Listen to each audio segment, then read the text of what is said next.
क्या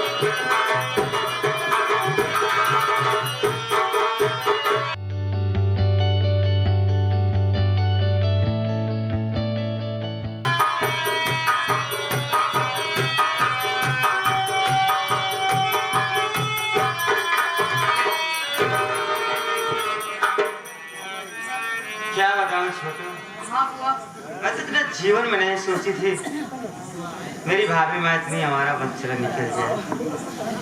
मेरे कुछ समझ में नहीं आ रहा है, सारा मान सम्मान गंवा के चले गए। अरे पूरा गंवा दिया मान सम्मान।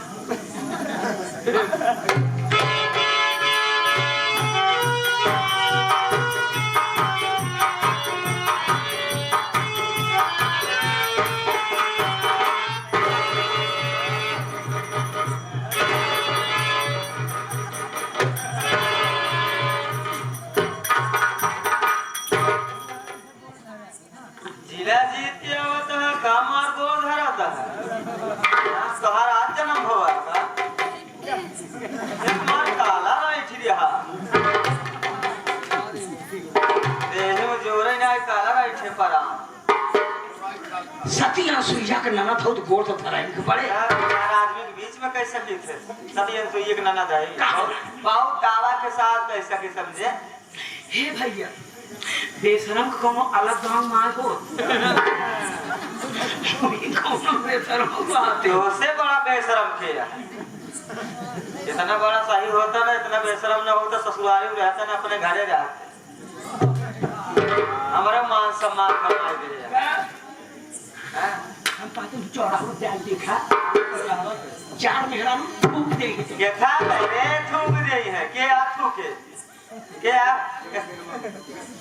ठोके बतावा ये के बार भौजाई का बहुत दावा के साथ कैसे कि आदमी के बीच में कैसे कि हमार भौजाई गलत ना यार ना भैया वैसे होगा हमार भौजाई ना ना ना भौजाई तारे गली गली नंदी के नाम राम कली ता भाई हमार नाम राम कली मार भौजाई गलत ना है हमारे गले के नीचे नहीं उतरता ना उतरे भाई कहां है नहीं रे पछ मेहरा लेबे कर नहीं हरे के पास सारी जिंदगी लेकर कंगाल बाप ससुराली के ससुर से तोरे भौजाई को बता दे हम पीपा कुंभ हमरा आओ खुदा ये ऊपर गणबाई जीना बिना हिया आए तो हर उद्धार ही नहीं आया समझे पैसा कहते तो से बड़ा कुकुर मोत्ता क्यों हवा ही नहीं आया आया चाहे जी आए कि 14 जनवरी की आया कबे सारे हमार पीपा कुंभ में पड़ी आओ हां आए जब फ्री आए और तुरंत दिक्कत रह गए लड़का देखिए मानना ही ना राम कली हम और तुम खामा खा लड़ रहे हैं लेकिन यार जब से रागनिया की शादी हुई ये हरामजादी गई कभी मायके में आई नहीं आए के पता लगाता मैं से कपर करे करेगा साले तेरी औकात कैसे हम लोगों के सामने कुर्सी बैठा है मारा भी इनका हाथ निकला साले जूता का मना ही साले जूता फोड़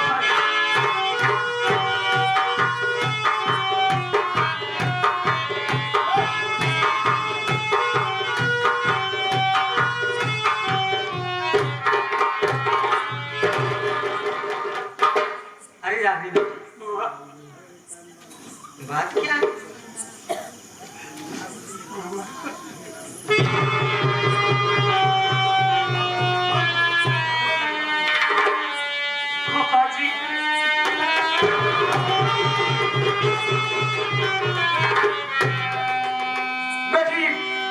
शादी के समय में तुमको आशीर्वाद नहीं दे पाया था लेकिन आज दिल से आशीर्वाद देता हूँ जब लो बहे गंग जलधारा चल रहे अहिवाद तुम्हारा। अरे आप देख रहे हो रागनी बेटी रो रही है क्या बात है जो हमारे घर सब रोवाई फाने जिन देखा सब तरह में चलता है रागनी बेटी मैं आपसे कुछ जानकारी देना चाहती हूँ क्या बात है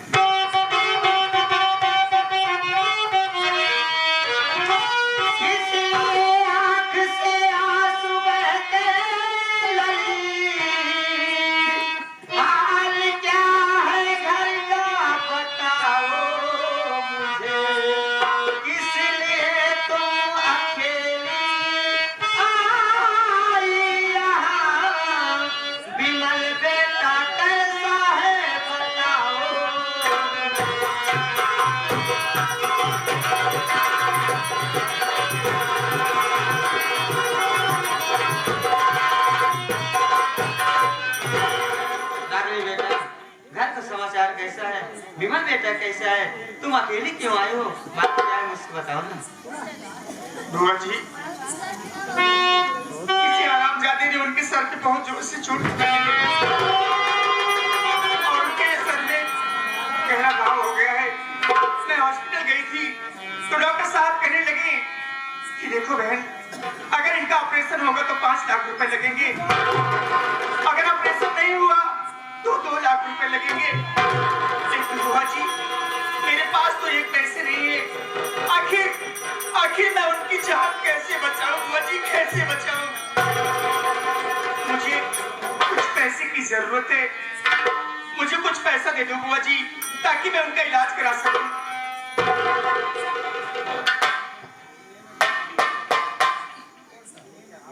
क्या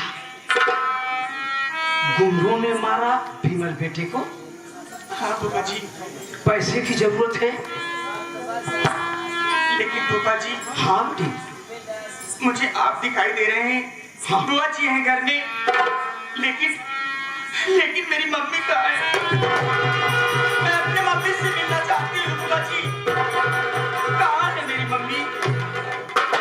हाय भगवान, रामकली, क्या इसी दिन के लिए हमको ऊपर वाले जिंदा रखा?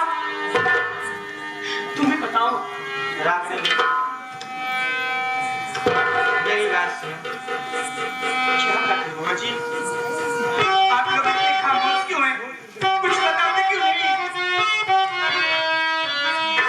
हाल मम्मी का पूछो न बेटी मेरी, तेरी मम्मी हमारा निकली बचलन। ये क्या करी बुआ जी? तेरे पापा भगा दिए, बात सच कहती हूँ बेटी मानो।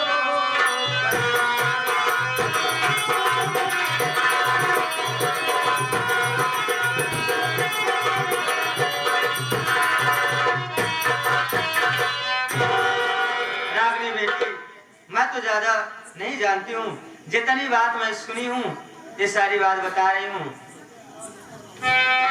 भैया ड्यूटी पर से घर पे आए, भाभी ना जाने किससे फोन में बात कर रही थी। भैया कुछ बात सुने, गुस्से में आकर भाभी माँ को घर से मार के भगा दिए। नहीं बुआ जी, अगर बेटी मेरी बात पे विश्वास न हो, उस वक्त तेरे फूफा वहाँ मौजूद थे, सारी बात इनको मालूम है, अपने फूफा से मालूम करो। बुआ जी, क्या बुआ जी जो कह रही है ये सच है? लेकिन मुझे तो विश्वास नहीं हो रहा है। मेरी मम्मी ऐसा नहीं कर सकती, मुझे पूरा भरोसा है। बुआ जी बताइए ना, बोलिए ना, ये सब झूठ है? बेटी रागनी, काश मेरी मौत हो गई होती तब अच्छा था। साले की बेटी हो, अपनी बेटी हो, सब एक समान होते हैं। परमेश्वर मुझे बोलने की शक्ति दे, ताकि मैं बेटी रागनी से वो बात बता सकूं जो गंदी बात इसकी मां ने। Oh my God! बेटी मैं पर्दे अंदर रख के बात करता हूँ, बस समझदार के लिए इशारा काफी है। हकीकत तो बेटी तेरी मम्मी के आचरण ठीक नहीं। मुझे विश्वास नहीं होता है, मेरी मम्मी ऐसा नहीं कर सकती। बुआ जी कह दीजिए ये सब झूठ है।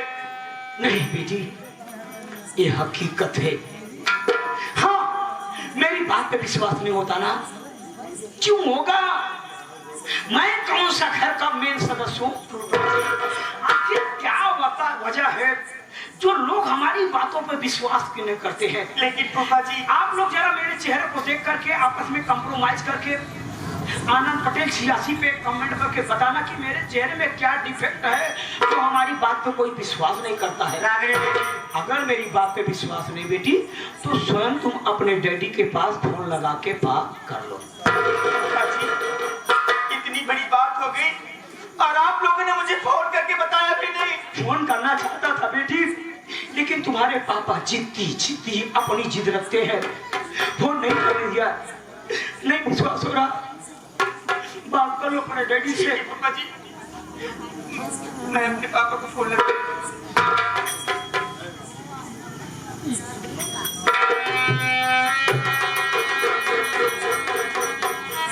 नहीं लग रहा क्या? पापा जी, मैं बात करता हूँ बड़े साहब से। Hello sir. हेलो। हाँ साहब, मैं बोल रहा हूँ। हाँ मैं उनका जीजा ही बोल रहा हूँ साहब। साहब जी, ये सब कैसे हुआ? क्या लड़ाई के दौरान? हाँ, दुश्मनों ने गोली उनके सीने में मारी। साहब, मैं इस घर का जिम्मेदार व्यक्ति हूँ, इसलिए साहब मैं इतना कहूंगा कि उनकी डेड बॉडी, उनकी लाश आप मुझे दे दीजिए, मैं उनका अंतिम संस्कार करूंगा। हाँ, क्या उनकी लाश नदी में बह गई? अरे भैया, आपने मुझे इतना बेगाना समझा कि मेरे हाथों से 2 गज कफन भी नहीं लिए। पूरा परिवार बिलक बिलक के रो रहा है।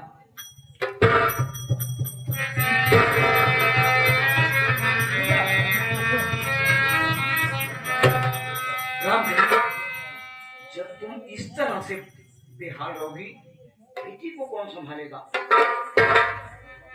स्वामी जी, मेरी तो सारी दुनिया उजड़ गई।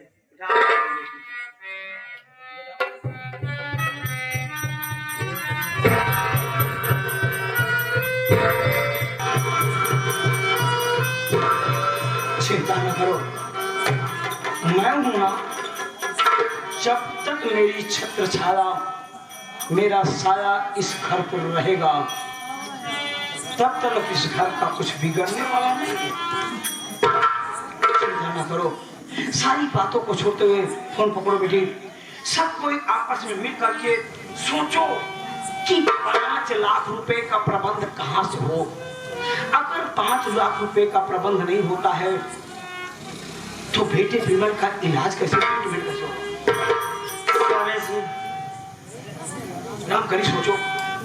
अब सारी जिम्मेदारी तो हम ही आपके ऊपर है चुकी। हम जिम्मेदारी निभाने के लिए तो ससुराल में पड़े हैं। भाभी माँ पहले ही घर छोड़ के चली गई। अरे तुम भूतकाल मत सोचो, वर्तमान काल देखो। आज भैया भी शहीद हो गए। स्वामी जी, हाँ आप मेरी बात मानिए। बोलो, तुम कहना क्या चाहती हो रामकली? जब बेटी का सुहाग ही नहीं सलामत रहेगा तो मैं ये सारा गहना पहन के क्या करूँ? मतलब?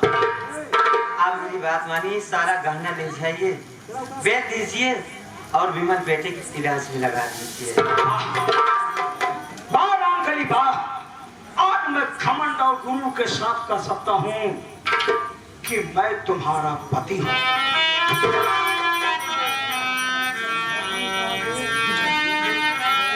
लेकिन रामकली, आज मैं तुमसे एक राज की बात बताता हूँ। क्या? कहावत कही गई कि ओस चाटने से कोई कभी प्यास नहीं बुझती है, अगर किसी की बुझती है तो वह सर्प की। हम आप समझे नहीं। मतलब ये है कि इतना सारा गहना बेचने के बाद बड़ी मुश्किल से 35-40 हजार रुपए का प्रबंध हो पाएगा। ये क्या है? इतना गहना? ये पूरा गहना ओरिजिनल नहीं है। मुझे लोकल पे घुमा रहे थे। हमारी फैमिली पुअर थी, आपके पिताजी अपनी औकात के हिसाब से गहना लाए थे। तुम्हारे बेटे से बात हुई थी। कहाँ से सारा पैसा इंतजाम होगा? सोचो सोचो। रानी बेटी से बात करो। रागिनी बेटी, तुम्हारे ससुराल में तुम्हारे सासू माँ का गहना, तुम्हारी ननद का गहना, जितना हो सब ले आओ, मुझे बेच करके सब इलाज कराओ। मेरे ससुराल में तो मेरे सिवा कोई और नहीं है। आखिर मैं गहने कहाँ से लाऊं? तुम्हारे ससुराल के सब कंगाल है क्या? ये बात सच नहीं है। तो राम करीब तीनों मिलकर के सोचो कहाँ से आएगा ना। लेकिन फूफा जी, हाँ, मेरे दिमाग में एक बात आ रही है। माँ बाप मर जाने के बाद सारी संपत्ति, सारी प्रॉपर्टी तो बच्चों के नाम हो जाती है। यदि मेरे नाम हो गई ना तो क्यों ना उसमें से कुछ जगह जमीन बेच के विमल का इलाज कराइए फूफा जी। बेटी पढ़ाई तो तुमने किया लेकिन समझदारी वाली डिग्री लेना भूल गई तुम। मतलब जितनी भी बात बोलूंगा साथियों परफेक्ट बोलूंगा, अगर झूठ बोलूं तो आप लोग जूता फेंक करके मुझे मारो। माँ बाप के मरने के बाद सारी प्रॉपर्टी का मालिक कौन होता है भैया? बेटा और बेटी होते हैं ना। लेकिन सबका सिचुएशन बना हुआ है, सबके नियम कानून कायदा बना हुआ है। जब तक वसीयतनामा वरासतनामा नहीं हो जाता तब तक बेटा और बेटी के नाम जमीन जायदाद आती नहीं है। और जमीन जायदाद आएगी नहीं तब तक कहाँ से पैसे कब हाँ कैसे दे सकती, कैसे रजिस्ट्री? तुम सोचो कुछ ना। स्वामी जी, आप तो मुझसे कहते हैं कि आपके सारे जो दोस्त जितने हैं सब बिजनेसमैन हैं, किसी दोस्त से बात करिए और आदमी बेटी को पैसा दिलाइए ना। यही तो तुम नहीं जानते हो राम खलीफ, जब इंसान का बुरा वक्त आता है, बुरा वक्त आता है ना, तो इंसान ऊंट पे बैठा है, जब भी कुत्ता साला उछल के काट लेता है। आगे तू बढ़ जा, पूरा पैसे ले पूरा काम करी थी। हाँ ये बात, मेरा एक दोस्त है जो हमारे पर्सनल व्यवहार पर 10-20 लाख रुपए दे सकता है। लेट क्यों कर रहे हो? आदमी बेटी को लिवा के जाइए ना। ठीक है, तुम घर की देखरेख करना और मैं वापसी में हॉस्पिटल होकर आऊंगा। हाँ, चलो बेटी आओ। चलिए फूफा जी।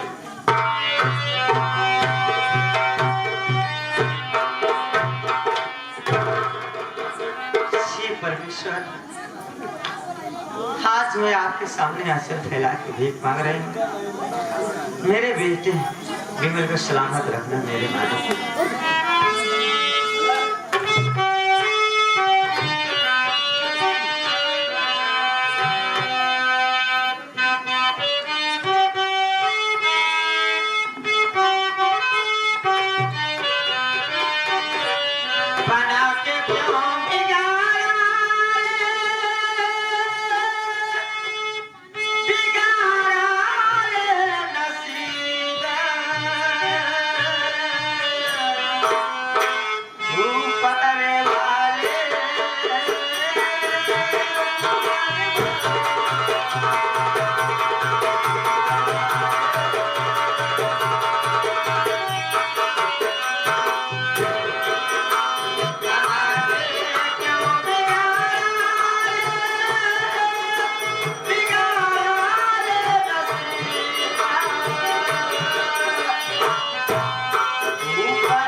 फूफा जी, हाँ क्या हम लोग पहुंच गए? SBI बैंक सामने। ये पैसे देंगे? हाँ पहुंच हुआ पैसा।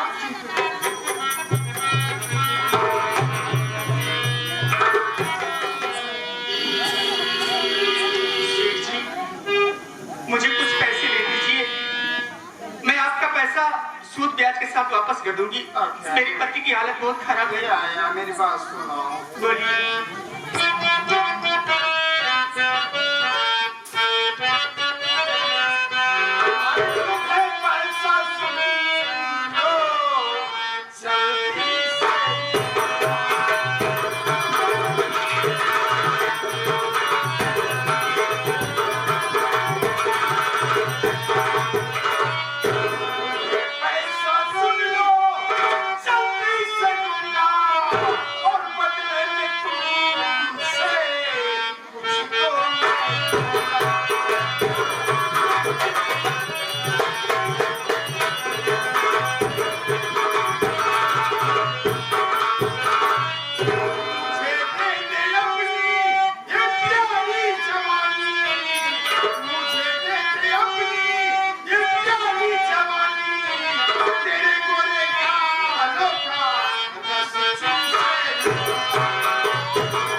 माय डार्लिंग पैसा देगा उसके बदले में आऊंगा। सेठ जी आपको शर्म नहीं आती ऐसी बातें करते हुए?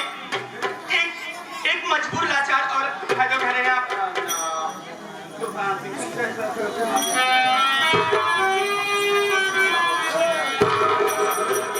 बेटी मेरी बात मानो, तुम इज्जत की बात करती हो ना। ये करा कि एक रात के लिए तुम मेरे साथ सो जाओ। पापा जी हाँ?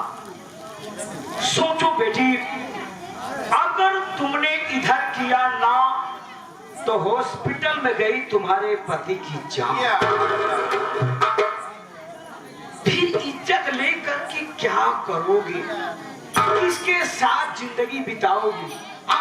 पहाड़ जैसी जिंदगी तुम्हारे सामने पड़ी है। इसलिए सुनो, अब फिर कौन दुनिया में इज्जतदार है?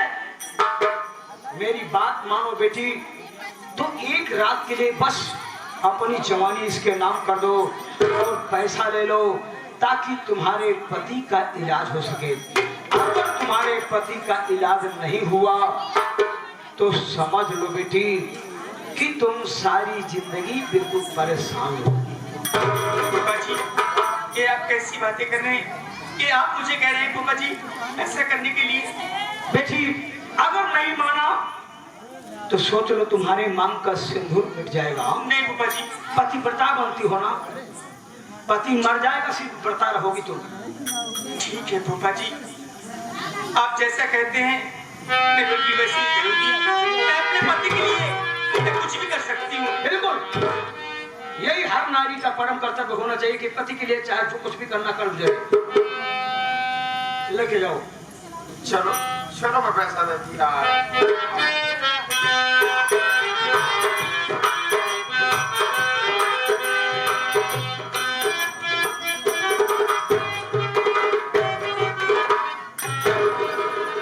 अब आप लोग देखिए कि मैं कितना और कमीना हूं। अभी आप लोग क्या देख रहे हैं साथियों, मैं ऐसी बड़ा हूं ना जिसके पीछे पड़ जाता हूं ना, जरूरत पड़ती तो शीशे से पत्थर साले को तोड़ता हूं।